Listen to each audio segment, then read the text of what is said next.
Hello, everybody. It is Friday, and again, we are here with another edition of the Culture Marketing Show. And we have a treat for you today. Today, we have Vanessa Shaw with us. She's an expert in crafting culture, and we're going to talk a little bit about communities, creating communities in and outside of the workplace, and getting people that sense of support around them. But Vanessa, tell us a little bit about yourself. Thanks for joining us. We're really excited to have you part of the Culture Marketing Show. Yeah, great to be here. Oh man, so it's really hard to narrow down the moment that I knew that my career would be all about culture.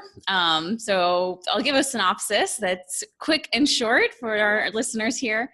I started out, I got the travel bug when I studied abroad in London, and that experience of being in a different country culture really opened me up to bigger learning about myself and the world. And then from there, it just continued. And I worked a lot with global organizations. I worked in nonprofit, doing international volunteer program management. And now I find myself back home in the Bay Area after about 10 years bouncing around the world. I lived in 3 different countries and I think 8 different cities over the course of my 20s. Wow. But yeah, nobody ever thought I'd come back home and settle down, but I have. I love it. I guess getting to your 30s, it gets to the best of all of us. But yeah, so now I run my own company called Human Side of Tech. And my focus is really about mobilizing a community of culture builders and empowering them with the leadership skills so that they have the confidence and courage to really move our organizations and our company cultures towards a better future. So that's what I spend most of my day thinking about and working on. And it's an incredible time to be in the workforce right now.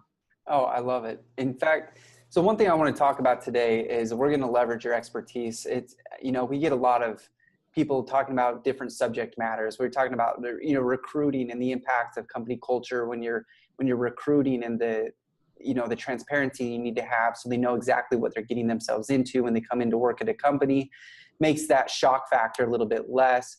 We've talked about a number of different things, but today we're going to talk a little bit about creating a culture of feedback. And the reason that we were so excited about this topic is looking at a Gallup and a number of other organizations that are reporting on why people quit. There's such right now in our market, our landscape, the labor market is super tight. And so we need to protect the current labor force as much as possible. And we know culture has a tremendous impact at retaining those A players and those great employees at our organization. But what we forget to talk about is it's not about the perks.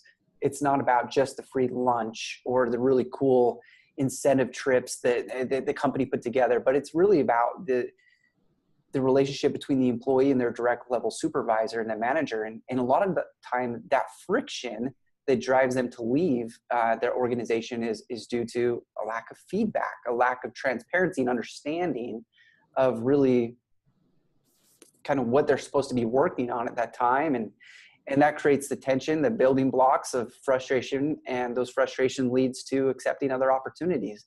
So would love to talk with you a little bit about what does that mean to you, a culture of feedback inside an organization. You work with some tremendous organizations, some great tech companies. How do you do that? How do you create a sense of feedback inside the walls of the organization?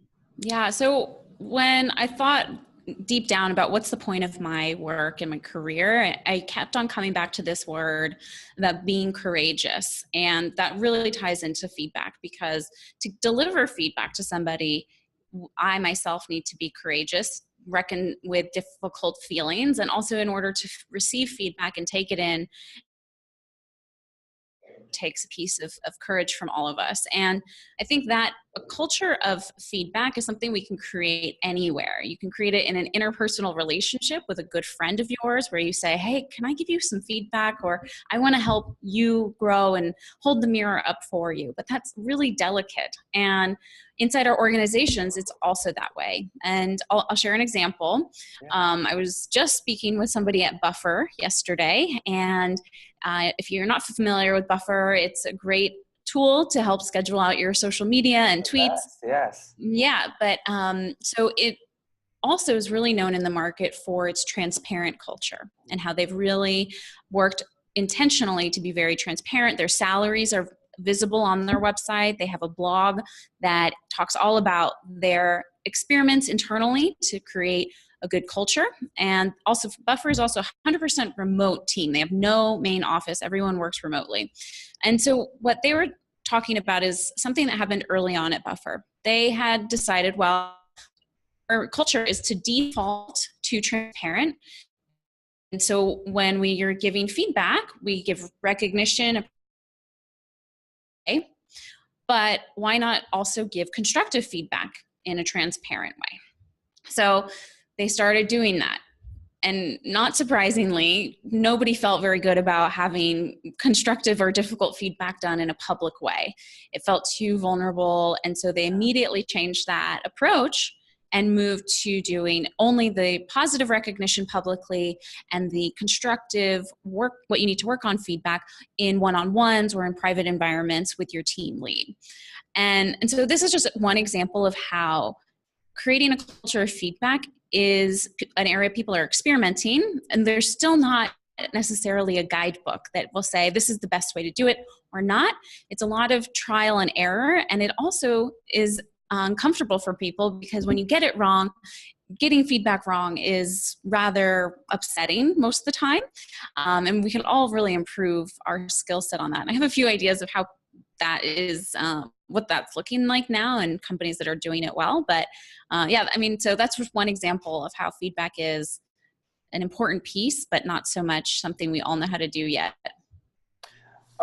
Tremendous input there. I think, a big part of what you're saying is we're a little bit scared to give feedback, fear of offending someone. And I think that sometimes gets in the way of creating a full transparent experience. And I'm probably the same way. I don't want my feedback aired out to my peers, right? If it's something that I need to work on constructively, I'm willing to accept that and create a sense of humility and work through that. And so much of culture is about trust. And if I feel like you're violating my trust by talking about my negative side of my workload publicly, that feels like there's a sense of trust that's being, I don't know, I think that would be a really interesting dynamic to look at is when creating a culture of feedback and really creating that positivity and that directional, whether positive feedback or negative feedback, how do we create trust along the way? Do you have any thoughts on that, on creating like a trustworthy environment so that is, if I'm sitting down in front of my manager and he's giving me some feedback that's really hard to hear, how do I get a sense of trust that he's still confident in my performance so that I can leave the meeting being ready to celebrate becoming a better employee and executing on the feedback points that he gave me? Yeah. So I recently just had an incident 2 weeks ago where somebody showed up in not a very warm way. They were a bit rough and around the edges and a bit rude and very direct. And it caused a stir with the people that were in the room. And they came in and they told they needed the conference room and we all had to get up and leave. And it was a bit unpleasant. So it definitely broke some feeling of safety and trust and some bad vibes, if you will. And ultimately, I knew that this person was under a lot of pressure. I knew they had a lot going on and they knew that there was some stressful things coming at them that week. And so in my head, the first thing that came to mind was, we're all learning. We're all learning how to be human. We're all learning. Right? Exactly, right? So for me, that's how I create a sense of trust and safety in any kind of situation that's unpleasant or has the potential to be uncomfortable. So that's using the word, we are all learning. It levels the playing field. It says, we're a we. Right? You giving feedback, me receiving feedback. We're in this together. It's a we. We both have a role here. And we're both doing things that we will learn along the way. And maybe we learned that was a great way. That was uncomfortable. So creating safety and trust to me is also putting us in the position of we're all learners, and using that language has really served. And speaking from my own humility, saying, I'm learning too. is there a way that I can best serve you? Is there a way that I can best deliver feedback? Help me understand what my growth opportunity is in this. Because just like anybody who's had to give difficult feedback, as in the extreme, perhaps telling somebody that they've been terminated from their role. That's kind of the extreme end of the spectrum of feedback delivery. Right. And anyone that's ever had to terminate someone knows how difficult it is to be in both seats, that the person receiving that news as well as the person who's delivering it. And there's a learning opportunity for both. And so I think having that opportunity to position take, so empathizing what your position is and you vice versa empathizing with mine. It's not always easy to do, absolutely. But that's how I look at creating safety, creating trust, is through stepping into that. We're in this together, we each play a role, and we're both learning along the way. So let's be gentle to each other if we don't get it totally right. I love that. I think a lot of us, well, it depends, I guess, on the leadership experience and kind of our approach to it, but sometimes we can be a little bit candid and we forget the importance. I love the word safety in there. And a big part of creating a dynamic of trust is people need to feel safe. They need to feel like that their opinions are safe, that they're, when they're being vulnerable with their manager and they're opening up about maybe some personal things going on, they need to feel safe in that environment, that it's not going to come back to bite them. But one thing I wanted to ask you about is, I know we really celebrate, and well, not celebrate, we talk a lot about a feedback in the context of negative feedback, right? How do we give feedback to construct a situation? What about a culture of positive feedback? What's the balance there? And is that something that needs to be consciously crafted along the way? What are your thoughts on like regularity and consistency of creating a positive feedback environment? Yeah. So culture is by default or by intention. So culture always is going to exist. If it's by default, you have less say in how it is. So whether it's encouraging feedback, positive oriented feedback to constructive, you need to create rituals around both so that it's just part of the normal heartbeat of your company or of your culture or your team or even your relationship. I mean, I think about this as practice in our workplaces. It's practice in our personal relationships with a spouse or a best friend. Having those regular heartbeat moments of when you check in about anything needed to be said or anything needed to be recognized, right? So it can look almost the same way in many instances. And I had a partnership for a while that we were doing a project together. And so there was lots of tactical things that had to get done, to-do lists, and very execute. But a partnership is also the interpersonal side. And so the way we designed our relationship was that on every 1 hour call where we would check in on the updates of each of our contributions, we saved the last 10 minutes of the call, as we could drop off at that point, or we could share any uncomfortable feelings, concerns, constructive feedback. And then also, if there was nothing to, in that regard, we could also give some appreciation and recognition time. So it was always the same 10 minutes. We knew it was there. So if there was something bubbling up for me that I was like, man, Ryan, I really need to have a conversation with you. Yeah. I don't have to reach out and say, can we set up a call to give you some feedback? Because immediately you're going to say, uh-oh, what's wrong? So I created that heartbeat check-in point in the structure, the design of our culture in that relationship. And it really opened up the opportunity to have regular feedback of whatever kind and gave the space for both the recognition and appreciation and the constructive pieces. But just to answer the other side of the question that you asked around it, where are the boundaries? Yeah. So many times things need to be kept in balance with each other. If there's too much focus on just the positive, you're not giving that constructive growth feedback. To me, when it's more difficult to hear, it's oriented towards helping you grow. Whereas positive feedback helps you grow, but it is more of a sustaining energy, keeps you feeling good so that you're also ready to receive that growth feedback. And I'm sure you've heard there's a great book called Radical Candor by Kim Scott. She has a framework where she looked at different types of feedback, and being too candid or too sweet and soft around the edges, neither one served a great result. And so what she called what it was radical candor, where it's candid, but it's also thoughtfully constructed in a way that you can understand how to implement the feedback, and it helps you truly move forward and propel your own growth as well as the person delivering it. So it's a great book to check out to get a really easy toolkit on how to bring that into your conversations at work. Oh, that's great. We'll add that to the show notes here. Tell me, I think it'd probably be pretty easy to create those micro release points, but a lot of us fail to do it. And instead, what happens is that tension starts building and compounding and getting stronger and stronger until, boom, there's an explosion inside the office, or the lack of explosion, and they just leave and they never come back, right? They just build up, and it's an external thing. Tell me a little bit about creating, I love from the meeting cycle, allowing people to just, if it's on their minds, get it out. But are there other tools that maybe we haven't thought of just something as simple as creating a Slack channel or what kind of environment can you create where people can feel comfortable just to say, I just got to get this out a little bit. And I guess bear in mind, we don't want to create a culture of complaining either, but how do you get that out so people feel like they can give feedback, they can receive feedback without it turning into a culture of complaining? Yeah.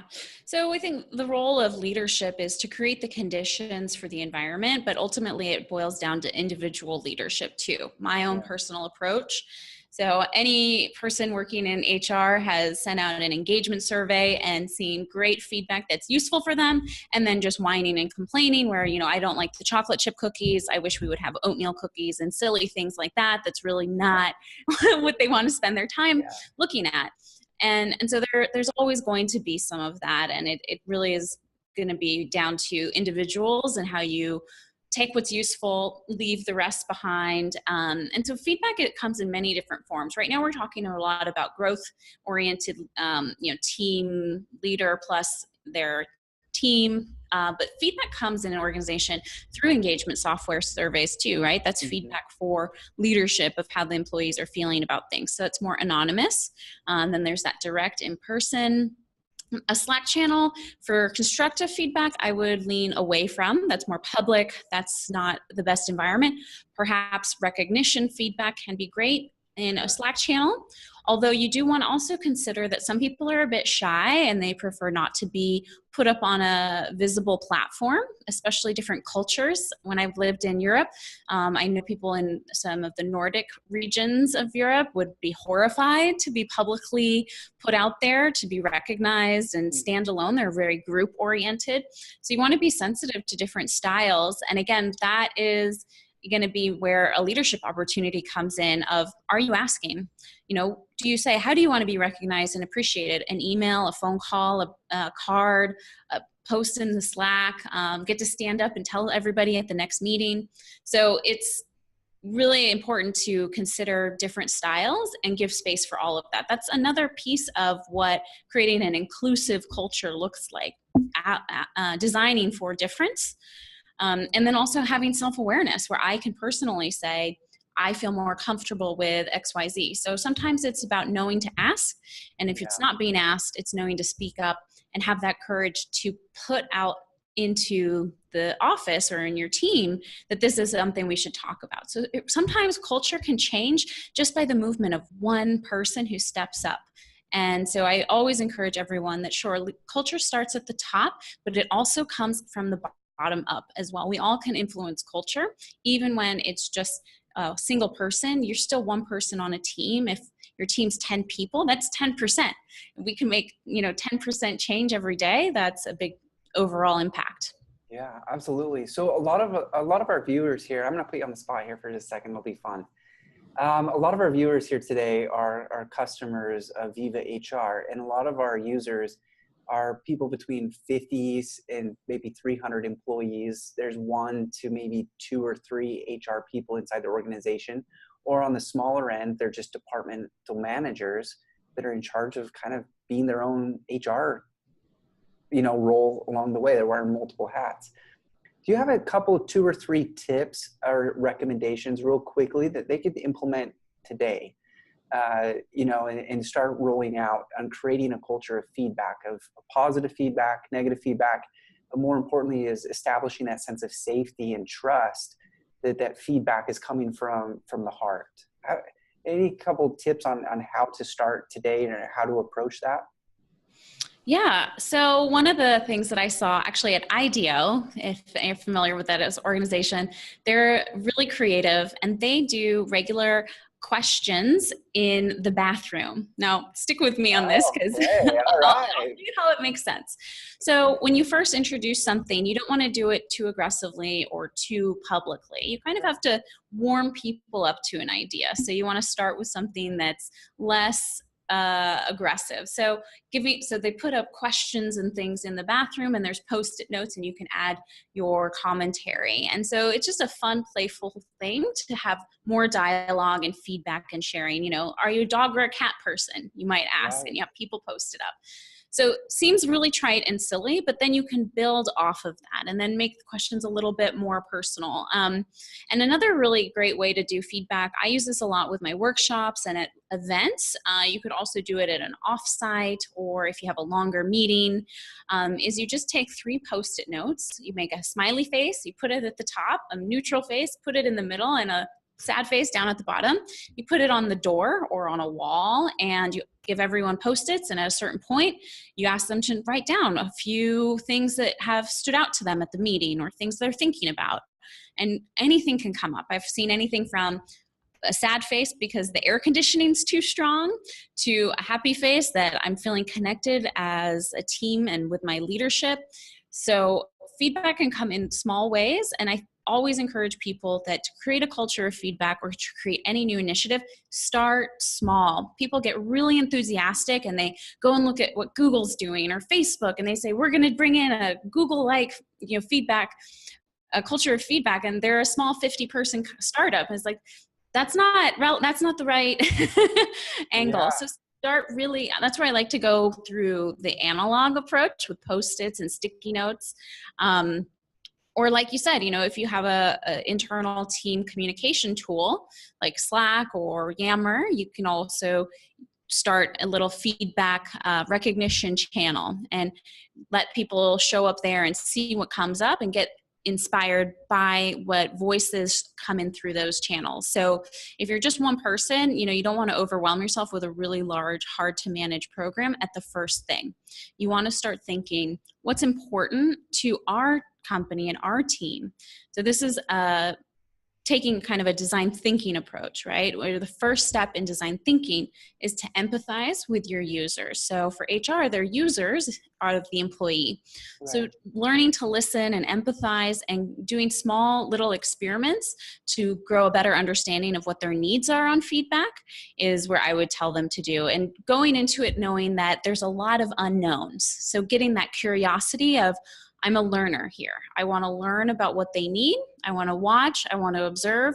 Think of it like if you were to travel to a new country for the first time and you're looking for clues and signals of how to behave the right way, how to order a cup of coffee. Take that look, fresh eyes at your organization and look at it like a new place you're visiting for the first time and what clues can come from there. And then from that is where you would come up with your own little experiments. I love that. So many great nuggets in there. But my favorite one is empathy. And I think creating a culture of empathetic feedback can go a long ways. And how do you get yourself to their same level, understand their environment, external, internal, whatever's going on. So when your feedback, it's coming across as truly authentic and learning. I'm trying to really understand the situation so we can work through this together. I love all those points. Fantastic. Okay, rapid fire, a couple questions for you. We do this every time. You ready? Okay. No warning on this one. It's coming. Favorite movie you've recently seen? Recently seen? Yeah. I saw The Florida Project. Okay. Really music, a recent album you've either like downloaded or purchased? They're called The Session, and they're a local band. SESHEN, Session. They're amazing. Cool. Shout out to local bands. I love it. That's yeah. the time for us. Okay. Now, where do you see the people side of business in the next 5 to 10 years? If you were to say, here's my spotlight into the future, what's changing? If anything changes, what's going to really make the biggest impact to the people side of business the next 5 to 10 years? Well, we're going to have to learn how to get a lot better at understanding bots and robots and AI. And I believe in the power of technology to make the human experience better. But it's the Spider-Man quote of, with great power comes great responsibility. Absolutely. And so I see that we're all going to be a lot more tech savvy in the people space and taking different pieces off of our plates that we're not good at and allocating those outwards. And then we'll get to do more of the things we're really good at, which I see as being the community building skill set and relating through empathy and storytelling. So I think our storytelling, community, and empathy skills will go up as the robots take off some of the workload from us. Wow, great insight. Okay, how do we get in touch with you? If there's some folks watching this, they're like, hey, we need to touch base with Vanessa. We need to bug her a little bit about where to find that local band. How do they do that? So I am on all the networks, Twitter, Facebook. My website is all humansideoftech.co, not .com.co, and Twitter, Human Side of Tech. And on LinkedIn, Vanessa Shaw. I'm the blonde one. There's a redheaded Vanessa Shaw. That's not me. She seems great, but we're different people. Awesome. Well, we'll put some of those links in the show notes. Again, thank you so much for joining us. Hopefully, all our viewers are able to watch, learn a little bit more.